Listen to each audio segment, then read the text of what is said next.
Hi, I'm Kevin Kawari, and welcome to another edition of Family Safety 123. Well, summertime is a beautiful time to spend outdoors with your family, but when you're outside with your little ones, it really makes good sense to know what to do if someone gets stung or bitten by an insect. Better yet is to avoid being stung in the first place. Now, I've invited Dr. James Beckerman here to talk about insect bites and what to do in case your child gets stung by an insect. Now, spring and summer, doctor, are really the times to be especially aware of this, right? Sure. It's light out later, your kids are outside later, and if they're outside, that means the insects and bugs are outside too. So it's the time to really be concerned about bug bites.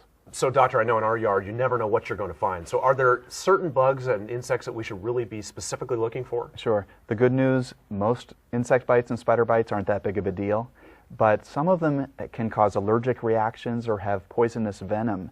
Things like bees or wasps, yellow jackets, things like that. And then there are the mosquitoes and ticks whose bites don't hurt as much, but they can actually cause diseases like Lyme disease or Rocky Mountain spotted fever, West Nile virus, things like that. So you really want to be careful around those kinds of bugs. Well, doctor, I know my daughter's always on the lookout for bugs and insects in our yard. She does not want to get bitten by anything. That's right. And for some people, there will actually be life-threatening consequences to being bit. I know if one of my boys gets stung by a bee, I'll know about it. It's going to hurt a lot. But for other insects like mosquitoes or ticks, the symptoms might not be as significant, at least initially. So you really have to be on the lookout for these kinds of insects, particularly ticks, ones that you can remove. Well, doctor, avoiding these kinds of problems in the first place would be best. What can parents do to prevent insect bites and stings? There are a lot of great little tricks to try to prevent them from occurring in the first place. A good place to start is with your doors and windows. Keep them closed, but if you keep them open in the nice weather, put screens on them so that insects can't get inside. There are a lot of insect repellents on the market. What about those? Do those work? They're very effective. And if you're concerned about spraying them directly on your children's skin, you can just spray it on their clothing, and it should work just as effectively. Look on the product packaging for the ones that say that they're safe for kids. Ones with less than 10% DEET are generally good, and also ones that have citronella oil or soybean oil. Those are really effective as well. And doctor, I hear the color of your clothing can actually make a difference. That's right. Insects really like dark colors. So dress your kids in light colors, and also things like perfume or jewelry or even scented lotions can actually attract insects. So try to avoid those outside. And another good trick is that if your kids are playing in areas with tall grass or other areas where you know that there are going to be a lot of bugs around, if you actually tuck their pants into their socks, you can also avoid a lot of insect bites that way too. So doctor, what about Lyme disease? Are there certain things we should be doing to avoid problems with that? I know ticks can be a carrier, right? That's right. And unlike bee stings, which are very painful, if a tick bites you, it might be just a little scratch or just a little feeling, and then the kid will go on playing. So you have to keep in mind that if you're camping or hiking or in areas that there may be a higher risk of there being ticks, when you get home, you really have to check your child head to toe for ticks. And that's looking in the scalp or behind the ears, underneath the arms, skin folds, behind the knees, anywhere where you think a tick could hide.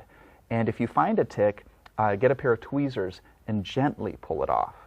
I know when our family's out camping or just outside in general, there are so many things to be careful about. What other precautions should we be taking? Sure. Well, if your kids are playing outside, they're going to get thirsty. And so rather than giving them a can or a bottle where insects can hide inside, give them cups to drink out of. And also, insects are actually attracted to sugar, so really avoid giving sweetened beverages when you're outside. Another good trick is looking for things like anthills, wasp nests, bees nests, hives, places where you know insects are going to be congregating. Make sure your kids know what those look like too and how to avoid them. And finally, something that a lot of people don't think about is standing water. Now, standing water, when it stagnates, can actually be a breeding ground for mosquitoes. And so, especially after a hard rain, make sure you empty all containers outside and make sure there's no standing water so that mosquitoes won't breed in that area. West Nile virus, is that the concern there? That's one of them, absolutely. So doctor, some of these things can get very serious. In fact, you mentioned life-threatening situations. As a parent, what should I be aware of? If a child has an allergy to the venom from a bee or wasp or other insect that stings, they can stop breathing and have life-threatening consequences. Yeah, so very serious. And how will I know that that's happening? It happens quickly, usually within about 30 minutes. The symptoms can start very subtly with a rash or hives or even just kind of a tickling sensation on the skin. But eventually, the child will start to experience some discomfort in the back of the throat, which can actually close up and very seriously impair breathing. And in that case, what do you do? You got to call 911 immediately and get medical attention on the spot. Now, you can actually carry medications to treat these kinds of things. How does that work? Most people carry something called epinephrine, also called adrenaline, and it's actually in an injectable pen.